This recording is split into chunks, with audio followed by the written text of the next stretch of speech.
Take-Two Interactive is a genius company. I don't know who's behind the bells and the whistles of NBA 2K24's marketing team. They some brainiacs because they find a way to get people to pay for this game, and ultimately they got a developmental team that make you want to stay on this game. Smash that like button if you're going to get NBA 2K24 for the day one launch. Comment down below what has been your favorite NBA 2K in all time.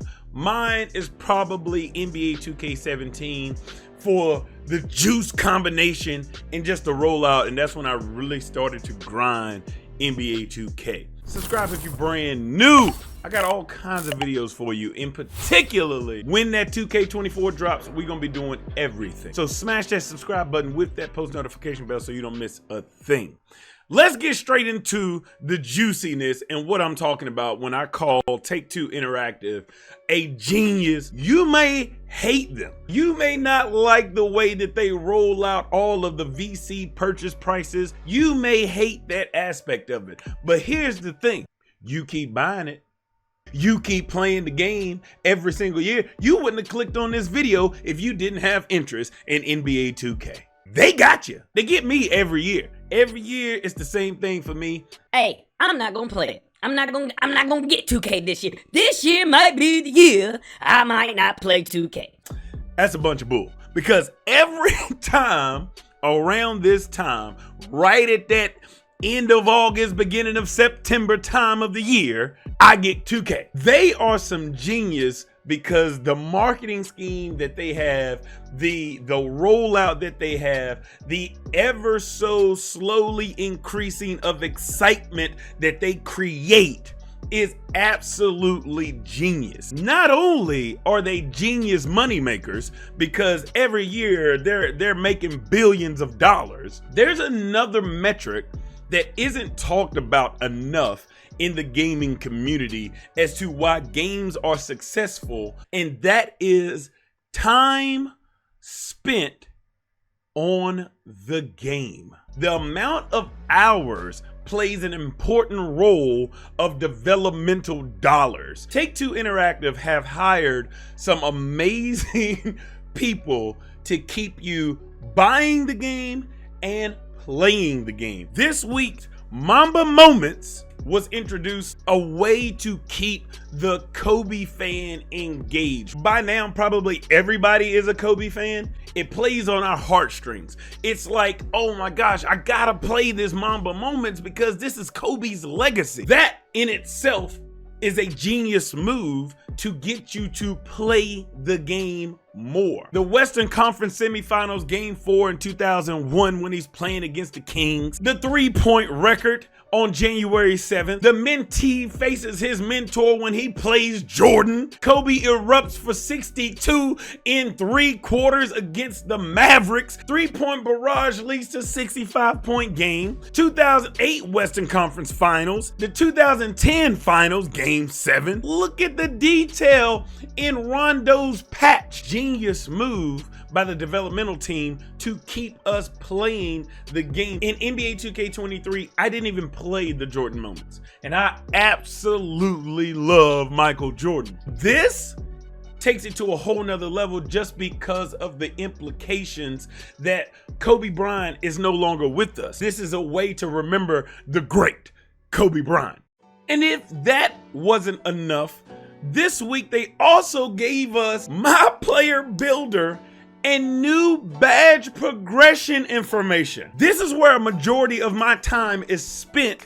It's like a reminiscence of NBA 2K17 with the whole badge progression grind. That grind is here for all badges. I think that's a huge W. It enhances what you want to do on the court. Badge points don't even exist anymore. I'm not gonna read over this courtside report I will drop the links down in the description for you to go over. Let's highlight some of the brand new badges. We got Float Game, Scooper, Bunny, Spin Cycle, Two-Step, Precision Dunker. Those who utilize the skill dunk mechanic will receive an improved chance of flushing their dunk attempt with Precision Dunker. So if you use the meter to dunk, hey, Precision Dunker is where it is, and I feel like this one will be utilized a lot. Hook Specialist, Post Fade Phenom, Open Looks, Spot Finder Whistle, free points. There's a badge for free throws again. No, stop. Don't even put it in there. Bulldozer. So they took out Bully and they brought in Bulldozer, a mix of a scoring and a ball handling badge. Think of this as Bully version 2.0 with elements of the old Clamp Breaker. Bulldozer improves the player's ability to push through physical body ups and finish with physicality around the rim. Calling it now will be the most overused badge in the game. There will be player molds as far as archetypes. Instead of customizing a fully, created player, I can choose an archetype in Giannis Antetokounmpo, and when I choose that, I get to keep the badges that are attached to their name unless I customize that build. Ball handling passing badges, relay passer, touch passer, big driver, blow by, physical handles, speed booster, and triple strike. That speed booster is like quick first step, but it's only on the perimeter. So there's a lot of offensive badges, and there's only 4 new defensive badges. Yeah, that's already off rip. I think that's an L. Fast feet, right stick ripper, immovable enforcer, I think will be the most used defensive badge, especially for our big men. It's a direct counter to Bulldozer. So I absolutely love that they are putting in countermeasures to Bulldozer, because Bulldozer is going to be crazy. But if you have immovable enforcer, it's a direct counter to Bulldozer.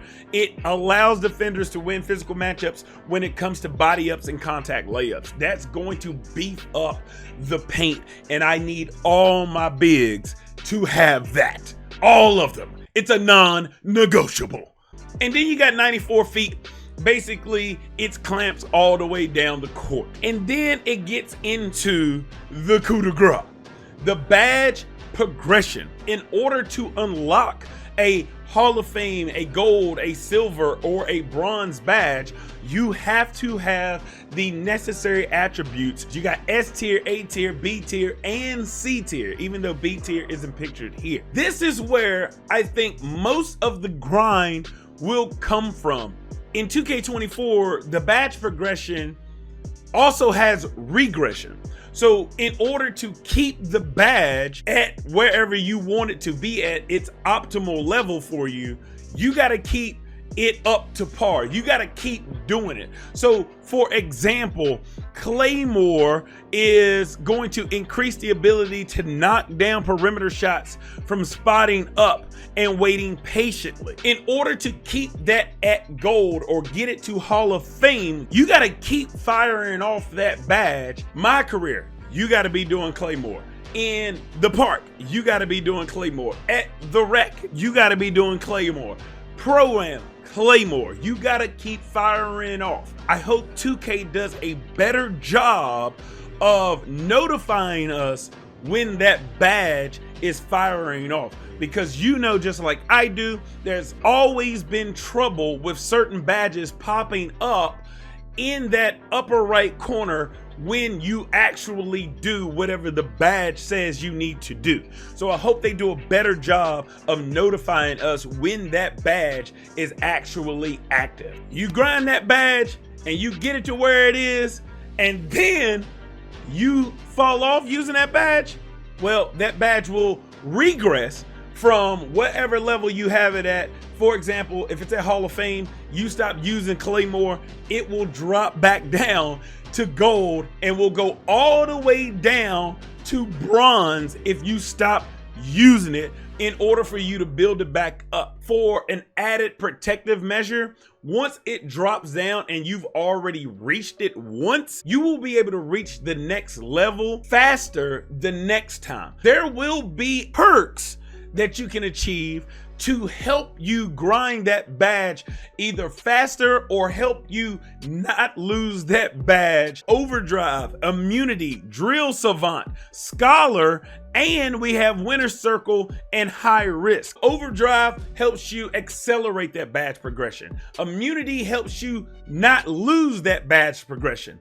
Drill Savant gives you a boost for doing drills like practice. Scholar is a risk reward program where if you are playing online and you finish with a high teammate grade, you get badge progression. Every year, the problem with 2K, especially in online games, is that you cannot control what your teammates come in to do. So hopefully these types of perks will allow for people to have a better mindset and play better team ball. You also have Winner Circle and High Risk as badge perks. There will be badge multipliers in the rec, the city, Pro-Am, and in my career. You can earn performance multipliers. That was a lot for badge progression, but I think we definitely are going to enjoy the grind again for NBA 2K24. And just so you know, there are things called floor setters in which you can get 18 in total that locks in your badge progression. Floor setters are powerful prizes that are earned via Season XP, and they're included with the free base pass with each season. So you don't even have to pay the Hall of Fame pass or the Pro Pass in order to get these floor setters. Pro Pass, the Hall of Fame pass, will not, I repeat, will not have rewards that will progress you to anything, I guess, pay to winish like. They are just cosmetics. They're not animations. I'm still excited. I'm ready to go. I need to know what you're thinking. Put it down in the comment sections. Thank y'all so much. If you like this type of video, press that like button, comment down below, and subscribe if you're brand new. Y'all already know what it is. Y'all already know what it was. It's your boy, Dubs CP. Here to do one thing, and one thing only, and that's deuces.